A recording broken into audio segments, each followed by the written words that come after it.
ಎಲ್ರಿಗೂ ನಮಸ್ಕಾರ. ನಾನು ಆಗುಂಬೆ ನಟರಾಜ್. ಕಾಶಿ ಬಗ್ಗೆ ನಾವು ಮಾತಾಡ್ತಾ ಇದ್ವು. ಇದುವರೆಗೆ ಕಾಶಿ ಗುಡಿಗಳ ಬಗ್ಗೆ ಎಲ್ಲ ಆಯಿತು. ಈಗ ಕಾಶಿಯ ಪ್ರಸಿದ್ಧ ಘಾಟ್ಗಳ ಬಗ್ಗೆ, ಗಂಗಾ ನದಿ ಬಗ್ಗೆ ಮಾತಾಡಿದ್ವು. ಈಗ ಘಾಟ್ಗಳ ಬಗ್ಗೆ ಮಾತಾಡೋಣ, ಪ್ರಸಿದ್ಧ ಘಾಟ್ಗಳ ಬಗ್ಗೆ. ಜಯಸ್ವದೇವಿ ಚಾಮುಂಡಿ ಜಯ ಭೂತಾಪಹಾರಿಣಿ ಜಯ ಸರ್ವಗತೆ ದೇವಿ ಕಾಳರಾತ್ರಿ ನಮೋಸ್ತುತೆ ಕಾಳರಾತ್ರಿ ನಮೋಸ್ತುತೆ ಕಾಳರಾತ್ರಿ ನಮೋಸ್ತುತೆ ವಿಶ್ವಮೂರ್ತೆ ಶುಭೆ ಶುದ್ಧೆ ವಿರೂಪಾಕ್ಷಿ ತ್ರಿಲೋಚನೆ ಭೀಮರೂಪೆ ಶಿವೆ ವಿದ್ಯೆ ಮಹಾಮಾಯೆ ಮಹೋದಯೇ मनोजये जयोजम्भे भीमाक्षी क्षुभितक्षये महामारी विचित्रांगी गेये नृत्यप्रिये शुभे विकराळी महाकाली कालिके पापहारिणी विकराळी महाकाली कालिके पापहारिणी पापहारिणी ಪಾಪಹಾರಿಣಿ ಪಾಪಹಾರಿಣಿ. ಹಸಿ ಅನ್ನೋದು ವಾರಣ ಹಸಿ. ಹಸಿ ಅನ್ನೋದು ಒಂದು ನದಿಯ ಒಂದು ಹೆಸರು. ಹಸಿ ಮತ್ತು ವಾರಣ ಈ ಎರಡು ನದಿಗಳ ಮಧ್ಯ ಇರೋದಕ್ಕೆ ವಾರಣಾಸಿ ನಗರ ಅಂತ ಹೇಳ್ತಾರೆ. ಕಾಶಿ ಅನ್ನೋದೇ ಬೇರೆ ನಗರ. ಅದು ಅದಕ್ಕೆ ಕಾಶಿಯನ್ನು ಕರೀತಾರೆ. ಬಟ್ ಅಲ್ಲಿ ಕಾಶಿ ಅಂತ ಒಂದು ರೈಲ್ವೆ ಸ್ಟೇಷನ್ ಕೂಡ ಇದೆ. ಇದು ಬಿಟ್ಟು ಅಲ್ಲಿ ಹೋದರೆ ಆ ಕಡೆ ದೂರ ಹೋದರೆ ಕಾಶಿ ಅಂತ ಕಾಣಿಸ್ತದೆ. ಏನೇ ಆದರೂ ಹಸಿ ಘಾಟಿಂದ ಸ್ಟಾರ್ಟ್ ಆಗ್ತದೆ ಈ ಘಾಟ್ ಎಲ್ಲ, ಗಂಗಾ ನದಿದು. ಈ ಹಸಿ ಘಾಟು ಈಗ ಅದು ಕೊಳಚೆ ನದಿ ಅಂತ ಹೇಳ್ಸೋದಿಲ್ಲ. ಕೊಳಚೆ ನಮ್ಮ ವಿಶ್ವವಾದ ನದಿ ಈ ಥರನೂ ಹೇಳ್ಬೋದು. ಆದ್ರೂ ಕೂಡ ಜನ ಅಲ್ಲಿ ಹೋಗ್ತಾರೆ. ಅಲ್ಲಿ ಒಳ್ಳೊಳ್ಳೆ ಧರ್ಮಶಾಲೆಗಳು, ಗುಡಿಗಳು ಎಲ್ಲ ಇದೆ. ನಾನು ಅಲ್ಲಿ ಹೋದಾಗ ನನಗೆ ಗೊತ್ತಾಗಿದ್ದು, ಏನಪ್ಪ ಈ ಥರ ಇದೆಯಲ್ಲ, ಈ ನದಿ ಅಂತ ಹೇಳ್ತಾರೆ, ಒಂದು ದೊಡ್ಡ ಮೋರಿ ಥರ ಇದೆಯಲ್ಲಪ್ಪ. ಕಾಶಿಯ ಸಕಲ ಕಲ್ಮಶಗಳನ್ನು ಹೊತ್ಕೊಂಡು ಗಂಗೆಗೆ ಸೇರ್ತಾ ಇದೆ ಈ ಹಸಿ. ಇಂಥ ಒಳ್ಳೆ ನದಿ ಇದು. ಈ ನದಿ ಈ ಥರ ಮಾಡಾಕ್ಬಿಟ್ಟಿದ್ರಲ್ಲ ಹಾಗೆ ಅಂತಂದರೆ, ನಗರ ಬೆಳೆದಾಗೂ ಜನಸಂಖ್ಯೆ ಬಂದು ಲಕ್ಷಾಂತರ ಜನ ಬರ್ತಾರೆ. ಅವರಿಗೆ ಏನು ಬೇರೆ ರೀತಿ ಕಾರಣ ಏನಿರೋದಿಲ್ಲ, ನದಿ ದಡದಲ್ಲಿ ಎಲ್ಲ ಮಾಡ್ತಾ ಇದ್ರು. ಹಾಗಾಗಿ ನದಿ ಹಾಳಾಗ್ಬಿಟ್ಟಿದೆ, ಇವಾಗ ಕೊಚ್ಚೆ ಆಗಿಬಿಟ್ಟಿದೆ. ಸೊ ಆ ಮೆಟ್ಲನ್ನ ಹತ್ಕೊಂಡು ನಾನು ಹಂಗೆ ಹೋಗ್ತಾ ಇದ್ದಂಗೆ ಅಲ್ಲಿ ಜಾಸ್ತಿ ವಿಶೇಷವಾದಂಥದ್ದೇನಿಲ್ಲ. ಹಸಿ ಘಾಟಿ ಹತ್ರನೇ ನಮ್ಮ ಮಹಾರಾಜರು ಕಟ್ಟಿಸಿದ್ದು, ಮೈಸೂರು ಮಹಾರಾಜರು ಕಟ್ಟಿದ್ದು ಒಂದು ಧರ್ಮಶಾಲಾ ಕೂಡ ಇದೆ. ಸೊ ಮುಂದೆ ಹೋದಂಗೆ ನಮಗೆ ಬಹಳ ಪ್ರಸಿದ್ಧವಾದ ಒಂದು ಕೇದಾರ್ ಘಾಟ್ ಸಿಗುತ್ತದೆ. ಸೊ ಆ ಕೇದಾರ್ ಘಾಟ್ ದಾಟಿದಂಗೆ ಅಲ್ಲಿ ಈ ಕೇದಾರ್ ಘಾಟದಲ್ಲಿ ಪ್ರಸಿದ್ಧ ಏನಪ್ಪ ಅಂದ್ರೆ ಕೇದಾರೇಶ್ವರ ಗುಡಿ ಇದೆ. ಅದು ಅಲ್ಲಿಂದ ಚೌಕಿ ಘಾಟು, ಮಾನಸರೋವರ್ ಘಾಟು, ಅಲ್ಲಿ ಮುಂದೆ ಪ್ರಸಿದ್ಧ ಘಾಟ್ ಅಂದರೆ ಎಲ್ಲದಕ್ಕಿಂತ ಪ್ರಸಿದ್ಧ ಕಾಶಿಲಿ ಅಂದರೆ ಅಶ್ವಮೇಧ ಘಾಟ್ ಅಂತ ಕರೀತಾರೆ. ದಶಾಶ್ವಮೇಧ ಘಾಟ್ ಅಂತ. ಬ್ರಹ್ಮಣ್ಯಂ ಸದಾ ವಂದೇ ವಂದೇ ಸುಬ್ರಹ್ಮಣ್ಯಂ ಸದಾ ವಂದೇ. ಸೊ ಈ ದಶಾಶ್ವಮೇಧ ಘಾಟು ಹಿಂದೆನೇ ಮಾತಾಡಿದ್ದೀವಲ್ಲ, ರಾಜಶ್ರೀ ದೇವದಾಸನ ಸಹಾಯ ಸಂಪತ್ತನ್ನು ಪಡೆದವನಾಗಿ ಕಮಲ ಸಂಭವನು ಕಾಶಿ ಕ್ಷೇತ್ರ ಈ ಘಾಟ್ನಲ್ಲಿಯೇ ಮಹಾಯಜ್ಞ ಗಳಿಸಿ 10 ಅಶ್ವಮೇಧಗಳು ನೆರವೇರಿಸಿದರು ಅಂತ ಹೇಳ್ತಾರೆ. ಸೊ ಬ್ರಹ್ಮದೇವ ಬ್ರಾಹ್ಮಣ ವೇಷದಲ್ಲಿ ಬಂದ ಇದೆಲ್ಲ ಕಥೆ ಎಲ್ಲ ಹಿಂದೆ ಹೇಳಿದೆ. ಸೊ ಅಲ್ಲಿ ಇದು ದಶಾಶ್ವಮೇಧ ಘಾಟ್ನಲ್ಲಿ ಎಲ್ಲರೂ ಸ್ನಾನ ಮಾಡೋದೆಲ್ಲ, ಮೋಸ್ಟ್ಲಿ ಜನ ಬಂದವರೆಲ್ಲ ಇಲ್ಲಿ ಈ ಘಾಟ್ನಲ್ಲೇ ಸ್ನಾನ ಮಾಡ್ತಾರೆ. ಸೊ ಇಲ್ಲಿ ಸ್ನಾನ ಮಾಡಿಕೊಂಡು ಹತ್ತಿರದಲ್ಲೇ ಇರುವ ಗಂಗಾ ಗುಡಿಗೆ ಹೋಗ್ತಾರೆ, ನಮಸ್ಕಾರ ಮಾಡ್ತಾರೆ, ಬರ್ತಾರೆ. ಸೊ ಇದು ಒಂದು ಘಾಟು. ಇದ್ರ ಬಗ್ಗೆ ಜಾಸ್ತಿ ನಾನು ಹೇಳೋಕ್ಕೆ ಇಷ್ಟಪಡೋದಿಲ್ಲ, ಹಿಂದೆನೇ ಆಗೋಗಿದೆ. ಈ ಘಾಟ್ಗಳಲ್ಲಿ ಒಬ್ಬ ಮುಸ್ಲಿಂ ಕಟ್ಟಿದ ಮೀರ್ ಘಾಟ್ ಅಂತ ಕೂಡ ನೋಡ್ಬೋದು, ಅದು ಇದೆ. ಆಮೇಲೆ ಕಠ್ಮಂಡುವಿನ ಪ್ರಸಿದ್ಧ ಪಶುಪತೇಶ್ವರ ಲಿಂಗ ಕೂಡ ಇಲ್ಲಿ ಒಂದು ನೇಪಾಳಿ ಘಾಟ್ ಅಂತ ಒಂದಿದೆ, ಅಲ್ಲಿ ಲಲಿತಾ ಘಾಟ್ ಅಂತ ಕರೀತಾರೆ. ಸೊ ಇದರಲ್ಲಿ ತುಂಬ ಘಾಟ್ಗಳಿದೆ. ಆದರೆ ನನಗೆ ಇಲ್ಲಿ ಭಾಳ ಒಳ್ಳೆ ಘಾಟ್ ಅಂತಂದರೆ ಪಂಚಗಂಗಾ ಘಾಟ್ ಅಂತ, ಅದ್ರ ಬಗ್ಗೆ ನಾನು ಹೇಳಕ್ಕೆ ಇಷ್ಟಪಡ್ತೀನಿ. ಚಿಂತಿಸ ಸಕಲೇಷ್ಟದಾನಾದೀಕ್ಷಿತಂ ಚಿಂತಿತ ಸಕಲೇಷ್ಟದಾನಾದೀಕ್ಷಿತಂ ಸುಬ್ರಹ್ಮಣ್ಯಂ ಸದಾ ವಂದೇ. ಇದು ಪಂಚಗಂಗಾ ಘಾಟ್ ಯಾಕಪ್ಪ ಆಯಿತು ಅಂತಂದರೆ ಹೆಸರಾಗಿ ಬಂತಂದರೆ ಇಲ್ಲಿ 5 ನದಿ ನದಿಗಳೆಲ್ಲ ತೊರೆಗಳು ಅಂತ ಹೇಳ್ಬೋದು ಕೂಡಿ ಗಂಗಾ ನದಿ ಸೇರಿ ಈ ಸ್ಥಳವನ್ನು ಪಾವನ ಮಾಡಿದ್ರಿಂದ ಇದಕ್ಕೆ ಪಂಚಗಂಗಾ ಘಾಟ್ ಅಂತ ಕರೀತಾರೆ. ಸೊ ಈ 5 ನದಿಗಳಲ್ಲಿ ಗಂಗಾ, ಯಮುನೆ, ಸರಸ್ವತಿಯರು ಪ್ರಯಾಗದಲ್ಲಿ ಸಂಗಮವಾಗಿ ಕಾಶಿಗೆ ಒಟ್ಟಿಗೆ ಹರಿದು ಈ ಸ್ಥಳಕ್ಕೆ ಬಂದಾಗ ಇಲ್ಲಿ ಹರಿಯುವ ಧೂತ್ ಪಾಪ ಮತ್ತು ಕಿರಣ ತೊರೆಗಳು ಗಂಗೆಯನ್ನು ಸೇರುತ್ತವೆ. ಆದರೆ 2 ತೊರೆಗಳು ತೊರೆ, ಹಳ್ಳ, ನದಿ ಎಂದು ಕರೆಯುವ ಬದಲು ಮಳೆಯ ನೀರು ಹೆಚ್ಚಾಗಿ ಹರಿದು ಹೋಗೋ ತೊರೆ, ಕೊಳ ಅಂತ ಕರೆಯಬಹುದಾಗಿದೆ. ಸೊ ಅದು ಹೇಗಾದರೂ ಇದ್ರೂ ಈ 5 ನದಿಗಳ ಸಂಕೇತವಾಗಿ ಬೃಹತ್ ಕಲ್ಲಿನ ಮೆಟ್ಟಿಗಳನ್ನು ಕಟ್ಟಿ ಸ್ನಾನಘಟ್ಟವನ್ನಾಗಿ ಪರಿವರ್ತಿಸಿ ಅದನ್ನೇ ಪಂಚಗಂಗಾ ಘಾಟ್ ಅಂತ ಮಾಡಾಕ್ಬಿಟ್ಟಿದ್ದಾರೆ. ಸೊ ಈ ಪಂಚಗಂಗಾ ಘಾಟ್ ಮೇಲೆ ಕಟ್ಟಿದ್ದ ಬೃಹತ್ ಬಿಂದು ಮಾಧವ ಮಂದಿರವನ್ನು ಹಾಳುಗಡವಿ ಅದರ ನೆಲೆಗಟ್ಟಿನ ಮೇಲೆ ಬೃಹತ್ ಕೆಂಪು ಕಲ್ಲು ಮಸೀದಿಯನ್ನು ಕಟ್ಟಿಸಿ ಮತಾಂಧತೆ ಮೆರೆಸಿದ್ದಾನೆ ಔರಂಗಜೇಬ್. ಅದನ್ನ ಔರಂಗಜೇಬ್ ಹಾಳು ಮಾಡಿದ್ದು ಒಂದು ಗುಡಿ ಬಗ್ಗೆ ಮಾತಾಡಿದ್ವಿ. ಈಗ ಅದು ಮಸೀದಿ ಅಲ್ಲಿ ಕಟ್ಟಿದೆ, ಅದನ್ನು ಸಂರಕ್ಷಿತ ಸ್ಮಾರಕ ಸೌಧ ಅಂತ ಮಾಡಾಕ್ಬಿಟ್ಟಿದ್ದಾರೆ. ಪೊಲೀಸರು ಆ ಮಸೀದಿ ಸದಾಕಾಲ ಕಾಯ್ತಾ ಇರ್ತಾರೆ. ಸೊ ನಾನು ಆ ಮಸೀದಿ ಕಿರಿದಾದ ಮೆಟ್ಟಿಗಳಿಗೆ ಮೇಲ್ಛಾವಣಿ ಮೇಲೆ ಹೋಗಿ ನೋಡಿದೆ, ಎಲ್ಲ ಕಾಣಿಸುತ್ತೆ. ಅದು ಏನಾದ್ರೂ ಈ ನಮ್ಮೂರಿಗೆ ಯಾಕೆ ನಾವು ಕಾಶಿನ ಇಷ್ಟು ಸಲ ಪರಕೀರು ಬಂದು ದಾಳಿ ಮಾಡಿ ಎಲ್ಲ ಹಾಳು ಮಾಡಿದ್ರು, ನಾವು ಯಾಕೆ ಸಂರಕ್ಷಣೆ ಮಾಡ್ಕೊಳ್ಳೋವಾಗ ಒಂದು ಕತೆ ನೆನಪಾಗ್ತದೆ. ಆ ಕತೆ ಏನು ಅಂತಂದರೆ, ವಿಜಯನಗರ ಸಾಮ್ರಾಜ್ಯದ ಕತೆ ನಡೆದಿದ್ದು 16ನೇ ಶತಮಾನದಲ್ಲಿ. ಗೋವಾದ ಒಬ್ಬ ಗವರ್ನರ್ ಏನು ಮಾಡ್ತಾನೆ, ದುಡ್ಡಿಲ್ಲದೆ ಒದ್ದಾಡ್ತಾ ಇರುವಾಗ ತಿರುಪತಿ ದೇವಸ್ಥಾನದಲ್ಲಿ ಸಿಕ್ಕಾಪಟ್ಟೆ ದುಡ್ಡಿದೆ, ಬೇಕಾದಷ್ಟಿದೆ, ಜನ ಹೋಗಿ ಹಾಕ್ತಾರೆ ಹಣ, ಅಲ್ಲಿ ನಾ ಯಾಕೆ ತೋಚಿಕೊಂಡು ಬರಬಾರ್ದು, ಲೂಟಿ ಮಾಡಬಾರ್ದು ಅಂತ ಹೇಳಿ ಕಳಿಸ್ತಾನಂತೆ. ಅವಾಗ ಅಲ್ಲಿ ಹೋದಾಗ ಒಂದು ಶಿಪ್ನಲ್ಲಿ ಹೋಗ್ತಾರೆ. ಅವನು ಏನು ಮಾಡ್ತಾನೆ, ಅಲ್ಲಿ ಒಂದು ಸ್ಪೈ ಬೋಟ್ನಲ್ಲಿ 3-4 ಜನ ಕಳಿಸ್ತಾನಂತೆ. ನೋಡ್ಕೊಂಬ ಈ ಪರಿಸ್ಥಿತಿ ಹೇಗಿದೆ ತಿರುಪತಿ, ಯಾವ ಥರ ಇದೆ ನೋಡ್ಕೊಂಬ, ನಾವೇನು ಯುದ್ಧ ಮಾಡ್ಬೋದಾ, ದೊರೆ ಮಾಡ್ಬೋದಾ, ಲೂಟಿ ಮಾಡ್ಬೋದಾ ನೋಡ್ಕೊಂಬ ಅಂತ ಕಳಿಸ್ತಾನಂತೆ. ಸೊ ಇವ್ರು ಬರ್ತಾರೆ, ಇವರು ಒಂದು ಸಣ್ಣ ರೋಡ್ ಬರ್ತಾರೆ, ಮಡ್ರಾಸ್ ಹತ್ರ ಬರ್ತಾರೆ, ಹಿಡಿತಾರೆ, ಆಮೇಲೆ ಕಾಲ್ನಡಿಗೆಲ್ಲ ಅಥವಾ ಹೆಂಗೋ ಬರ್ತಾರೆ ಅಂತ ತಿರುಪತಿ ಸೇರ್ತಾರೆ. ತಿರುಪತಿ ನೋಡ್ತಾರೆ ಅಂತ ಅಲ್ಲಿ ಲಕ್ಷಾಂತರ ಜನ ಸೇರಿಬಿಟ್ಟಿರ್ತಾರಂತೆ. ಸಾಮಾನ್ಯ ಜನರಿಂದ ಹಿಡಿದು ಸೈನಿಕರು ಎಲ್ಲ ಬಂದು ಅದನ್ನು ಕಾಯಲಿಕ್ಕೆ ಅವ್ರಿಗೆ ಗೊತ್ತಾಗ್ಬಿಡುತ್ತಂತೆ. ಅವಾಗ ಪೋರ್ಚುಗೀಸ್ ಬರ್ತಾ ಇದ್ದಾರೆ, ಇಲ್ಲಿ ಹೊಡಿತಾರೆ. ಇದರಲ್ಲಿ ಯಾಕೆ ಫಸ್ಟ್ ಈ ಕತೆ ಹೇಳಕ್ ಬರ್ತೀನಿ ಅಂದರೆ, ಇಲ್ಲಿ ಸಾಮಾನ್ಯ ಜನರು ಕೂಡ ತಮ್ಮ ಗುಡಿ ಗೋಪನ್ನ ರಕ್ಷಣೆ ಮಾಡೋಕ್ಕೋಸ್ಕರ ಅಲ್ಲಿ ನಿಂತಿರ್ತಾರಂತೆ. ಅವಾಗ ಬರ್ತಾರಲ್ಲ ಇಲ್ಲಿ ಪೋರ್ಚುಗೀಸ್ನವ್ರು ಬಂದು ನೋಡ್ಕೊಂಡ್ರೆ ಅವ್ರಿಗೆ ಗಾಬರಿ ಆಗ್ಬಿಡುತ್ತಂತೆ. ಅಷ್ಟು ಜನ ನಡೆದಿದ್ದು ನೋಡ್ಕೊಂಡು ವಾಪಸ್ ಹೋಗ್ತಾರೆ. ಇಲ್ಲೇ ನಾವೇನು ಮಾಡೋಕ್ಕಾಗಲ್ಲ, ಲೂಟಿ ಮಾಡೋಕ್ಕಾಗಲ್ಲ ಅಂತ ವಾಪಸ್ ಹೋದಾಗ ಅವ್ನಿಗೆ ಯಾಕೆ ವಾಪಸ್ ಬಂದ್ರಿ, ಏನು ಲೆಕ್ಕತೆ ಅಂತ ಕೇಳ್ತಾರೆ ನಾನು ಕ್ಯಾಪ್ಟನ್ ಶಿಪ್ನಲ್ಲಿ. ನೋಡಪ್ಪ, ನಾವೇನಾದ್ರೂ ಇಲ್ಲಿ ಹೋದರೆ ಅಲ್ಲಿ ಎಷ್ಟು ಜನ ಸೇರಿದರೆ ಗೊತ್ತಾ, ಲಕ್ಷಾಂತರ ಜನ ಸೇರಿದ್ರು.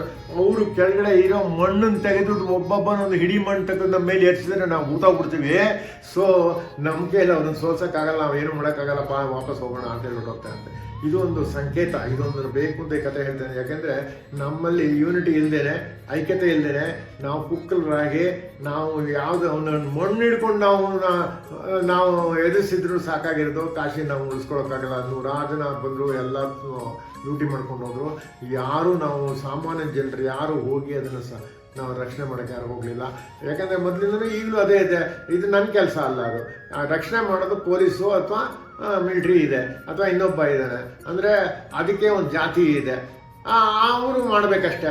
ನಾನು ಕೆಲಸ, ನಾನು ಬರೀ ಪೂಜೆ ಮಾಡೋ ಕೆಲಸ ಅಂತ ಅವ್ನು ಕೂತಿರ್ತಾನೆ, ಅಥವಾ ಹೊಲದಲ್ಲಿ ಕೂತಿರೋನು ಅವನು ಹೊಲ ನೋಡ್ಕೊತಾನೆ, ಶೂದ್ರ ಅದನ್ನು ಅದು ಮಾಡ್ಕೊತಾನೆ ಕೆಲಸ. ಅವ್ರವ್ರ ಕೆಲಸ ಅವ್ರ ವೃತ್ತಿಗೆ ಅವ್ರು ಇಟ್ಕೊಳ್ತಾರೆ.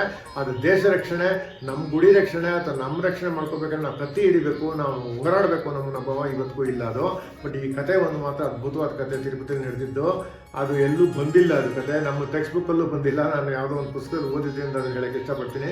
ಈ ಕಾಶಿದು ಅದೇ ಆಯಿತು. ಸೊ ಇದು ಮುಂದೆ ನಾನು ಹೋಗ್ತಾ ಘಾಟ್ ಮಾಡ್ದಾಗಿ ಇದನ್ನು ಜ್ಞಾಪಿಸ್ಕೊಂಡು ನಾನು ಹೋಗ್ತಾ ಇದ್ದಾಗ ಮಣಿಕರ್ಣಿಕಾ ಘಾಟ್ ಬರ್ತದೆ. ಇದೇ ಬಹಳ ಫೇಮಸ್, ಅಂದರೆ ಬಹಳ ಪ್ರಸಿದ್ಧಿ ಘಾಟ್ಗಳಲ್ಲಿ ಇದೊಂದು. ಯಾಕೆಂದರೆ ಇದು ಪವಿತ್ರ ಜೊತೆಗೆ ಪುಣ್ಯ ಪಾವನಗುಳ್ಳ ತೀರ್ಥ ಮತ್ತು ಸ್ಮಶಾನ ಆಗಿದೆ. ಈ ಮಣಿಕರ್ಣಿಕಾ ಘಾಟ್ನಲ್ಲೇ ಸ್ಮಶಾನ ಆಗಿರೋದು. ಇಲ್ಲೇ ದಿವಸಕ್ಕೆ ಒಂದು ಸಾವಿರಾರು ಶವಗಳನ್ನು ಹೊತ್ಕೊಂಡ್ಬರ್ತಾರೆ, ಸುತ್ತಾರೆ, ಅರ್ಧ ಬೆಂದಿದ್ದೆಲ್ಲ ತಗೊಂಡೋಗ್ಬಿಟ್ಟು ನದಿಗೆ ಹಾಕ್ಬಿಡ್ತಾರೆ. ದುಷ್ಟ ದೈತ್ಯ ವಿನಾಶನಂ ದೇವಸೇನಾನಾಯಕಂ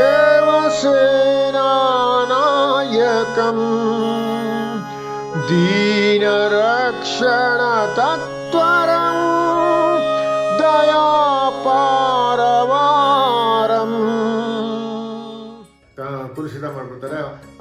ನಡೀತಾ ಇದೆ, ಇವತ್ತಿಗೂ ನಡೀತಾ ಇದೆ. ಅದು ಯಾಕೆ ಅಂತ ಇನ್ನೂ ಗೊತ್ತಾಗಿಲ್ಲ. ಬಟ್ ಇದು ಒಂದು ನಮ್ಮ ಒಂದು ಇದು ಇಲ್ಲಿ ಏಕೆ ಇದು ಪ್ರಸಿದ್ಧಿಯಾಗಿದೆ ಅಂದರೆ ಅಗೈನ್ ಪುರಾಣ ಇದು ಎಲ್ಲಕ್ಕೆ ಹೋಗಬೇಕಾಗ್ತದೆ. ಪುರಾಣದಲ್ಲಿ ಏನಪ್ಪ ಆಗಿದೆ ಅಂದರೆ ವಿಷ್ಣು ದೇವನಿಂದ ನಿರ್ಮಿತವಾದ ಇಲ್ಲಿನ ತೀರ್ಥ ಅಥವಾ ಕುಂಡ ವಿಶ್ವ ಸೃಷ್ಟಿಗೆ ಸಂಕೇತವಾಗಿದ್ದರೆ ಇಲ್ಲಿನ ಸ್ಮಶಾನ ವಿಶ್ವ ನಾಶಕ್ಕೆ ಪ್ರತೀಕವಾಗಿದೆ ಅಂತೆ. ಸೊ ಇಲ್ಲಿ ನೆಲ ಅಗದು ಕುಂಡವ ನಿರ್ಮಾಣ ಕೈಗೊಂಡಾಗ ಆ ತೀರ್ಥೋದ್ಭವವಾಗಿ ಅದರೊಳಗಿನ ಅವನ ಕಿವಿಯಲ್ಲಿದ್ದ ಆಭರಣ ಮಣಿಯೊಂದು ನೀರಿನ ಬಿದ್ದ ಪ್ರಯುಕ್ತ ಈ ಕುಂಡಕ್ಕೆ ಮಣಿಕರ್ಣಿಕಾ ಅಂತ ಹೆಸರು ಬಂತಂತೆ ಪುರಾಣಗಳು. ಈ ತೀರ್ಥ ಅಥವಾ ಕುಂಡ ಘಟ್ಟದ ಮೇಲಿನ ಸ್ಮಶಾನದ ಉತ್ತರಕ್ಕೆ ಕಾಣಸಿಗುತ್ತದೆ. ಸುಮಾರು 60 ಅಡಿ ಸುತ್ತಳತೆ ಹೊಂದಿರುವ ಈ ಕುಂಡ 4 ಕಡೆಯಿಂದ ಮೆಟ್ಟಿಲುಗಳನ್ನು ಹೊಂದಿದ್ದು ಕೆಳಗೆ ಇಳಿದು ಸ್ನಾನ ಮಾಡಬಹುದಾಗಿದೆ. ಇದರ ನೀರು ಸ್ವತಂತ್ರವಾಗಿ ಚಿಲುಮೆಯಿಂದ ಚಿಲುಮೆ ಬಂದು ಗಂಗಾ ನದಿಯ ನೀರಿನ ಆಸರೆ ಪಡೆದಿರುವುದಿಲ್ಲ ಅಂತ. ಸೊ ಚಿಲುಮೆ ಈ ತೀರ್ಥ ಭಗೀರಥ ಪ್ರಯತ್ನದಿಂದ ಹರಿದು ಬಂದ ಗಂಗೆಗಿಂತ ಪೂರ್ವದಲ್ಲೇ ಇತ್ತು ಅಂತ ಒಂದು ಸ್ಥಳೀಯರ ನಂಬಿಕೆ. ಮಣಿಕರ್ಣಿಕಾ ಘಾಟದಲ್ಲಿ ಪುರಾಣ ಕಥೆಗಳು ತುಂಬ ಇದೆ. ಅದು ನಾನು ಈಗ ಅದನ್ನೆಲ್ಲ ಹೇಳಕ್ಕೆ ಇಷ್ಟಪಡೋಲ್ಲ. ಒಟ್ಟಾರೆ ಇದೊಂದು ಆಶ್ಚರ್ಯ ಸಂಗತಿ ಅಂದರೆ ಗಂಗಾ ನದಿ ಹರಿಯೋಕ್ಕಿಂತ ಮುನ್ನನೇ ಇಲ್ಲೊಂದು ಕುಂಡ ದೇವರ ದಯದಿಂದ ಆಯಿತು ಅಂತ ಹೇಳ್ತಾರೆ. ಅದೊಂದು ಪುರಾಣ ಕಥೆ ಅಷ್ಟೇ. ಸೊ ಇದು ಶಿವರಹಸ್ಯ ಅಂತ ಒಂದು ಸ್ತೋತ್ರ ಇದೆ. ಆ ಸ್ತೋತ್ರದಲ್ಲಿ ಏನು ಹೇಳ್ತಾರೆ ಅಂದರೆ ಕಾಶಿಯಲ್ಲಿ ಗಂಗಾ ನದಿಯು ಹರಿಯುವ ಮಣಿಕರ್ಣಿಕಾ ಎಂಬ ತೀರ್ಥವು ಕೈಲಾಸ ಪರ್ವತ ಎಂಬ ನಾಗಮಣಿಯನ್ನು ಹೊತ್ತಿರುವ ಸರ್ಪದೋಪಾದಿಯಲ್ಲಿ ವಿಶಾಲವಾಗಿ ವ್ಯಾಪಿಸಿತ್ತು. ಅದರ ಸುತ್ತಲೂ ಎತ್ತರವಾದ ಸೌಧರಾಶಿಗಳಿದ್ದವು. ಇಂತಹ ಸಂಪದ್ಭರಿತವಾದ ಮಣಿಕರ್ಣಿಕಾ ತೀರ್ಥದಲ್ಲಿ ಆ ಋಷಿಗಳೆಲ್ಲರೂ ಸ್ನಾನ ಮಾಡಿದರು ಅಂತ ಒಂದು ಪುರಾಣ ಹೇಳಿದ್ದು. ತುಂಬಾನೇ ಇದೆ ಇದರ ಬಗ್ಗೆ ಪುರಾಣದಲ್ಲಿ ಮಣಿಕರ್ಣಿಕಾ ಘಾಟ್ ಬಗ್ಗೆ ಬಹಳ ಇದೆ, ಬಹಳ ಇದೆ, ತುಂಬ ಇದೆ. ಈ ಸಂದರ್ಭದಲ್ಲಿ ಒಂದು ಪ್ರಾರ್ಥನೆ ನಾನು ಹೇಳಕ್ಕೆ ಇಷ್ಟಪಡ್ತೇನೆ, ಯಹೂದಿಗಳ ಪ್ರಾರ್ಥನೆ. ಅವನು ಏನು ಹೇಳ್ತಾರೆ ಅಂದರೆ ಯಹೂದಿಗಳು ಏನು ಹೇಳ್ತಾರೆ, ಒಂದು ತಾರಕ ಮಂತ್ರ ಇದೆ ಅವರಲ್ಲಿ. ಕೇಳು ಇಸ್ರಾಯೇಲ್, ಯಾಹ್ವಾ ನಮ್ಮ ದೇವರು, ಯಾಹ್ವಾ ಒಬ್ಬನೇ. ಈ ತಾರಕ ಮಂತ್ರ ದೇವರೊಬ್ಬನೇ, ಅವನು ಯಾಹ್ವಾ ಅಂತ ಅವ್ರು ಹೇಳ್ತಾರೆ. ಅದೊಂದಿದೆ, know and believe that the secret of the divine unity in its entirety is the secret of Yahweh Elohim, and the sign thereof is, hear Israel, oh Yahweh God, Yahweh is one. ಅವರು ಯಾಹ್ವಾ ಅಂತ ಹೇಗೆ ನಮ್ಮ Muslims ಹೇಳ್ತಾರೆ god is one, ಅಲ್ಲಾಹು ಅಕ್ಬರ್ ಅಂತ ಹೇಳ್ತಾರಲ್ಲ, ಅದನ್ನ ಈ ಯಹೂದಿಗಳಿಂದನೇ ಅವ್ರು ಪಡ್ಕೊಂಡಿರೋದು. ಅವರು ಯಹ್ವಾ ಅಂತ ಕರೀತಾರೆ, ಇವರು ಅಲ್ಲಾ ಅಂತ ಕರೀತಾರೆ. ಸೊ ಎಲ್ಲ ಒಂದಕ್ಕೊಂದಕ್ಕೆ ಸಂಬಂಧ ಇದೆ ಅನ್ನೋದಕ್ಕೆ ಇದೊಂದಿದೆ. ಸೊ ಇದು ಕಾಶಿನಲ್ಲಿ ಇದೇ ಮಣಿಕರ್ಣಿಕಾ ಘಾಟ್ ಹತ್ರನೇ ಇದೊಂದು ಮನೆಯೊಳಗೆ ಇತಿಹಾಸ ಪ್ರಸಿದ್ಧ ಝಾನ್ಸಿ ರಾಣಿ ಇದೆಲ್ಲ ಲಕ್ಷ್ಮೀಬಾಯಿ, ಅವ್ರ ಜನನ ಆಯಿತು. ಅದು ಎಲ್ಲರಿಗೂ ಗೊತ್ತಿರೋ ವಿಷಯ ಅಂತ ಕಾಣುತ್ತೆ. ಆ ಯಾತಕ್ಕೆ ನಾನು ಈ ವಿಷಯ ತಿಳಿಸ್ತೀನಿ ಅಂದರೆ ಝಾನ್ಸಿ ರಾಣಿ ಲಕ್ಷ್ಮೀಬಾಯಿ ಹೆಸರು, ಒರಿಜಿನಲ್ ಹೆಸರು, ಹುಟ್ಟ ಹೆಸರು ಬೇರೆ ಆಗಿತ್ತು. ಅವ್ರ ತಂದೆ ತಾಯಿ ಅವಳಿಗೆ ಇಟ್ಟಿದ್ದು ಮಣಿಕರ್ಣಿಕಾ ಅಂತ. ಅವಳ ಹೆಸರು ಮಣಿಕರ್ಣಿಕಾ ದೇವಿ ಅಂತಾಗಿತ್ತು. ಸೊ ತಂದೆ ಹೆಸರು ಮೋರಪ್ಪಂತ್ ಅಂತ. ಪೇಶ್ವೆ ಚಿಮ್ಮಾಜಿಯಪ್ಪನಿಂದ 50 ರೂಪಾಯಿ ಸಂಬಳದ ಮೇಲೆ ಇಲ್ಲಿ ನೌಕರಿ ಮಾಡ್ಕೊಂಡಿದ್ದಂತೆ ಪಾಪ ಅವು. ಝಾನ್ಸಿ ರಾಜ ಗಂಗಾಧರ ರಾವ್ ನನ್ನ ಮದುವೆ ಆದಮೇಲೆ ಅವಳ ಹೆಸರನ್ನು ಲಕ್ಷ್ಮೀಬಾಯಿಯಿಂದ ಬದಲಾಯಿಸಲಾಯಿತು. ಲಗ್ನವಾದಾಗ ಅವಳ ವಯಸ್ಸು ಕೇವಲ 14 ಆಗಿತ್ತು, ಗಂಡನ ವಯಸ್ಸು 40 ಆಗೋಗಿತ್ತು. ಆದರೂ ಅವಳು ಇತಿಹಾಸ ಪ್ರಸಿದ್ಧಿಯಾದಳು. ಬ್ರಿಟಿಷರಿಗೆ ಹೋರಾಡಿದ್ರು, ಅದು ಈಗ ಪ್ರಸ್ತುತ ಅಲ್ಲ. ಒಟ್ಟಾರೆ ಅವಳ ಹೆಸರು ಮಣಿಕರ್ಣಿಕಾ, ಅದಕ್ಕೋಸ್ಕರ ಅದನ್ನು ನಾನು ಹೇಳಕ್ಕೆ ಇಷ್ಟಪಟ್ಟಿದ್ದೇನೆ ಅಷ್ಟೇ. ಸೊ ಇದಕ್ಕಿಂತ ಇಲ್ಲಿನ ಸ್ಮಶಾನ ಭೂಮಿ ಇದೆಯಲ್ಲ, ಕಾಶಿಯಲ್ಲಿ ಅತಿ ಪ್ರಸಿದ್ಧ ಪಡೆದ ಸ್ಥಳವಾಗಿದೆ. ಕಾಶಿ ಸೃಷ್ಟಿ ಮತ್ತು ಲಯಗಳ ಪ್ರತೀಕವಾಗಿದ್ದ ಮೇಲೆ ನಾಶಕ್ಕೂ ಸಂಕೇತವಾಗಿರಲೇಬೇಕಾಗಿಲ್ಲ. ಕಾಶಿಯನ್ನು ಶಿವನಗರಿ ಎಂದು ಕರೆದು ಪ್ರಸಿದ್ಧಿಗೊಳಿಸಿ ಆದ ಮೇಲೆ ಶಿವನ ಈ ನಗರಿ ಮಹಾ ಸ್ಮಶಾನವೆಂದು ಘೋಷಿಸಿ ಅದಕ್ಕೆ ಮಹತ್ವವನ್ನು ನೀಡಿದ್ದಾರೆ. ಸೊ ಇದೆಲ್ಲ ಬೇಕಾದಷ್ಟಿದೆ ವಿಷಯದಲ್ಲಿ. ಮಹಾ ಸ್ಮಶಾನ ಅಂತೆಲ್ಲ ಕಳೆದಾಗಿದೆ. ಇಲ್ಲಿ ನಮ್ಮ ಇತಿಹಾಸ ಪ್ರಸಿದ್ಧವಾದ ಪುರಾಣ ಪ್ರಸಿದ್ಧ ನಮ್ಮ ಎಲ್ಲರ ಬಾಯಲ್ಲಿರುವಂಥ ಹರಿಶ್ಚಂದ್ರನ ಕಥೆಯನ್ನು ಬರ್ತದೆ. ಅವನು ಸತ್ಯ ಹರಿಶ್ಚಂದ್ರ ಇಲ್ಲಿ ಕಾಶಿನಲ್ಲಿ ಈ ಸ್ಮಶಾನ ಕಾಯಕ್ಕೆ ಸೇರ್ಕೊತಾನೆ. ಹೇಗೆ ಅವನ ಆಂಟಿ ಬಂದು ಮಕ್ಕಳು ಬಂದು ಇದೆಲ್ಲ ಅವ್ರಿಗೂ ಕೂಡ ಕಾಣಿಕೆ ಕೇಳ್ತಾರೆ, ಅದೆಲ್ಲ ಕಥೆ ಎಲ್ಲರಿಗೂ ಗೊತ್ತೇ ಇದೆ. ಸೊ ಇದು ಬಹಳ ಒಂದು ತುಂಬಾ ಒಂದು ಒಳ್ಳೆಯ ಘಾಟ್. ಇದು ನೆನಪಿಗೆ ತರುವಂಥ ಘಾಟು. ಇಲ್ಲಿ ಸ್ಮಶಾನದಲ್ಲಿ ನೋಡುವಾಗ ನಮಗೆ ಜಾತ್ಯಸ್ಯ ಮರಣ, ಎಲ್ಲರಿಗೂ ಮರಣ ಇದ್ದೇ ಇದೆ ಅಂತ ಒಂದು ಜ್ಞಾಪಕಕ್ಕೆ ಬರೋದು ಸಹಜ ಇದು. ಸೊ ಭವಭೀತಿ ನಿವಾರಣ ಭವಾನಿ ಪ್ರಿಯತನಯಂ ಭವಭೀತಿ ನಿವಾರಣ ತನಯಂ ಸುಬ್ರಹ್ಮಣ್ಯಂ ಸದಾ Vande Vande. Death is the price paid by life for an enhancement of the complexity of a live organism's structure in the ಪ್ರಸಿದ್ಧ ಇತಿಹಾಸಕಾರ ಹೇಳ್ತಾರೆ ಅರ್ನಾಲ್ಡ್ ಟಾಯ್ನ್ಬಿ. ಸೊ ಈ ಮರಣದ ವಿಷಯ ಮಾತಾಡೋಕೆ ತುಂಬ ಇದೆ, ಆದರೂ ಅದು ಅಷ್ಟು ಉಚಿತ ಅಲ್ಲ ಅಂತ ನನಗೆ ಅನಿಸುತ್ತೆ. ಆದರೆ ಮರಣ ಯಾತಕ್ಕಾಗತ್ತೆ ಅನ್ನೋದು, ಮರಣ ನಮಗೆ ಬೇಡ ಅನ್ಸೋದು ಸಹಜನೇ. ಜಾತಸ್ಯ ಮರಣ ಅಂತ ಗೊತ್ತಿದ್ರು ಕೂಡ ನಾವು ಯಾಕಪ್ಪ ಸಾಯ್ಬೇಕು ಅನ್ಸ್ಕೋತೀವಿ. ಮಹಾಭಾರತದಲ್ಲಿ ಕೂಡ ಧರ್ಮರಾಜ ಹೇಳ್ತಾರೆ, ಮನುಷ್ಯನ ಬುದ್ಧಿಲಿ ಏನಪ್ಪ ಅಂದರೆ ನಾನು ಸಾಯೋದೇ ಇಲ್ಲ, ನನಗೆ ಮರಣನೇ ಇಲ್ಲ ಅಂತ ಹೇಳ್ತಾನಂತ ಅವನು.